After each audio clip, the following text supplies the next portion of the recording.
Perfect. This hiker here in the orange jacket is about to walk right into this kind of big, wide depression that comes down the hillside here. That big, wide depression that comes down the hillside continues underneath the lake, and that is the Teton Fault Scarp. So that is actually visual evidence of the Teton Fault. One more thing about the mountains and how they were formed. The Teton Fault is a normal fault, which is actually an interesting name because it's not the most common type of fault in the Rocky Mountains. Most faults, the two sides of the fault, the tectonic plates are pushing against one another, and eventually one side gets forced underneath and the other gets forced on top, and the one on top gets pushed up into mountains slowly as they continue to push against one another. In the case of a normal fault, the two sides are actually pulling away from one another. And when they do that, one side has to go down, one side has to go up and kind of fill that void. And so the east side where we are actually fell into the void and created a wall of mountains on the west side. And that's why the Tetons are so steep and why they don't have, it's so big and don't have any foothills. It's not a gradual uplift like when the two sides are pushing against one another. And this is one of the few spots in the park where you can actually see evidence of the fault. It's pretty cool.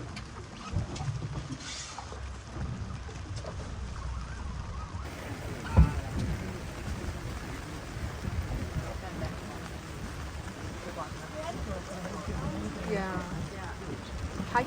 Chestnut. This is the West Dock. This is right where that big glacier would have hit the valley floor and started digging in.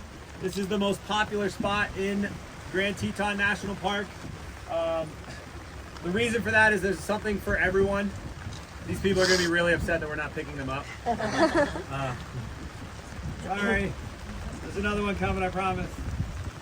You know, there's a half-a-mile hike to a 100-foot waterfall right up there.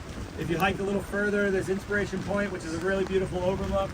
But then if you go further into the canyon, there's longer hikes. There's the Teton Crest Trail for multi-day backpacking trips, and there's world-class climbing on both sides of the canyon. So every type of park user uses this area. That's why it's so popular. There's been a shuttle boat going across Jenny Lake to this spot since 1920. Wow. The park wasn't formed until 1924. Wow. Well, it looked a little different back then. It took a little longer to get across. Yeah.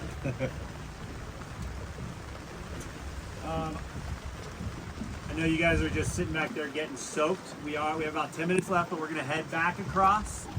Enjoy the ride back across. Right before we go in on the other side, I'll answer any more questions you have, and I'll tell you a little bit about how some of the features in the park got their names, okay?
right, guys. As I turn the boat here, you are going to be able to see the top of the Grand just barely.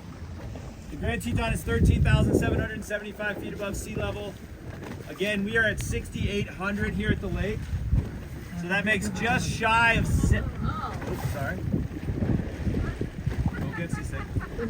just shy of 7,000 feet of vertical relief, which means the distance between the base of the mountain at the valley floor to the top. That measurement is called vertical relief, and that's what makes the Tetons so impressive. The Grand is the tallest at 13,775, and if you've been to places like Colorado, they have over